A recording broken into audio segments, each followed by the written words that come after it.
I'm Sarah, and this is Travis.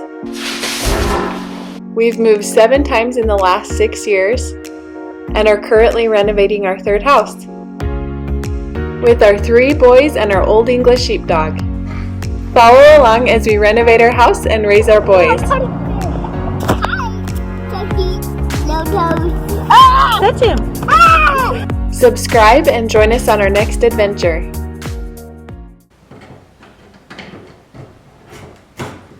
I see it. Yeah, I got it.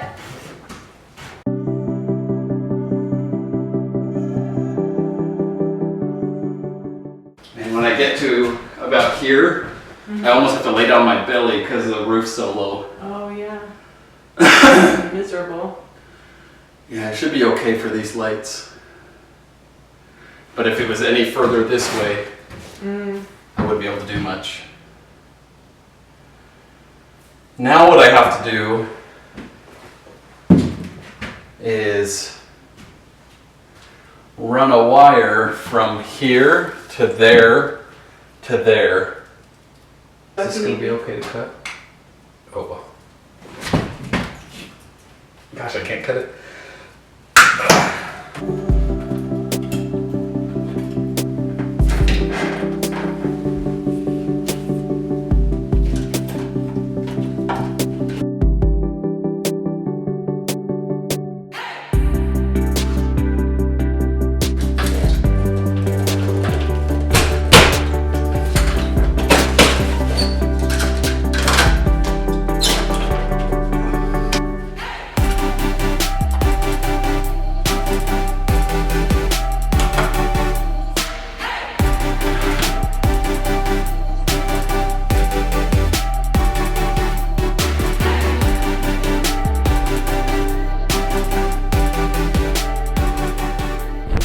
Hey guys, let me explain what I'm doing here.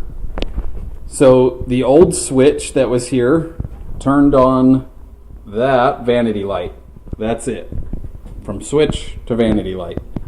The new switch is going to power vanity light, can light, can light, can light. And I'm going to have a switch on this side of the room and a switch on the other side of the room. So I had to upgrade my switch to a 3-way switch. I had to upgrade my wiring to a 3-way wiring. What that means is the old wiring had 3 wires in it. The new wiring has 4 wires in it. And the same thing with the plug. It had the ability to take power. Now this one has the ability to take and send power. So I have white wire, which is a neutral, connected to white wire. Does not go through the switch. Black wire, which is the power, is going to connect right here. Incoming power into the switch in the down position sends it here, and now the red wire has power. Black wire on this side does not have power. Now if I flip my switch, incoming power goes at an angle. Black wire has power, red does not. That is how you get both switches to work in conjunction with each other on and off. I have never been able to grasp this concept before, but I just found a YouTuber who's called The Online Electrician on YouTube. And he explains this with diagrams and drawings way better than I just did. Same concept, he does a way better job. So you can find him for more information on this, but I'm going to connect this other switch and get this all finished. I just read a comment someone left on one of our videos and really liked it, really related to this comment, and I just wanted to share it real quick. So it's about a crown molding video that I posted. This guy said that he bought all the crown molding and all the tools, including miter saws and a bunch of other tools he mentioned. And he said, now that I have all the tools and the equipment, I'm just feeling like it's easier to hire someone to do this job. And I know exactly how he's feeling, because it doesn't make sense at all for this guy to hire someone now that he's spent all the money on the tools and the time to get all the product and everything like that. He's done like a quarter of the work already by getting all the material, and he's spent 95% of the cost already. Now it's just time. But what he's feeling is a lack of confidence. He's feeling a little bit unsure about jumping into a new project like crown molding, having never done it before.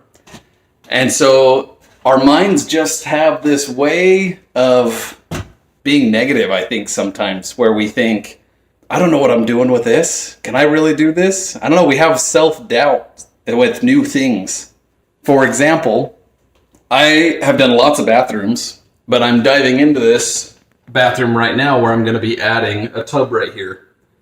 I've never added a tub in a bathroom by myself. I've hired plumbers in the past, and I've worked alongside them to learn how, but first time I'm doing it by myself. So it took a good week or two of me thinking about this and planning it and getting materials ready.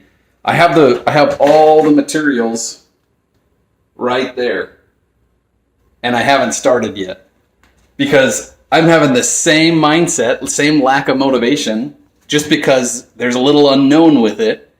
And so I'm subconsciously doubting myself, subconsciously not jumping into it. Same thing. I've never run 3-way plugs before. That's what this wire is right now. It took me a couple weeks, a couple YouTube videos to build up my confidence on doing a 3-way plug by myself. And that's what I'm going to be messing with. I've already ran all the wires the other night. I'm going to be hooking it all up tonight. But I know exactly what this guy is going through, in that there's just a little bit of a fear of the unknown or something. And my advice to myself and to you guys is just jump in it. Just get started, because it's always going to turn out easier than you're afraid of. And you're going to get that feeling of accomplishment when you're done, that feeling of pride. I had some really good advice given by kind of a mentor who said, fail fast forward. And what he meant by that was, you just got to jump into it. Even if you fail, you're going to learn from your failures. You fail fast. Fail fast forward. And I think it's amazing advice. I think it's great. And frankly, with YouTube nowadays, you watch a YouTube video or two, this stuff is easy. You can do it. Okay, that's all I had to say. Now I am going to do some wiring here. I want to show you guys what all Travis has gotten done. Got the can lights in the hallway. You can light here. We don't have the vanity light yet, but that turns on can light, and can light. And then for our closet, you got those lights done too. And then I'll show you the 3-way switch in action. So he did a super good job.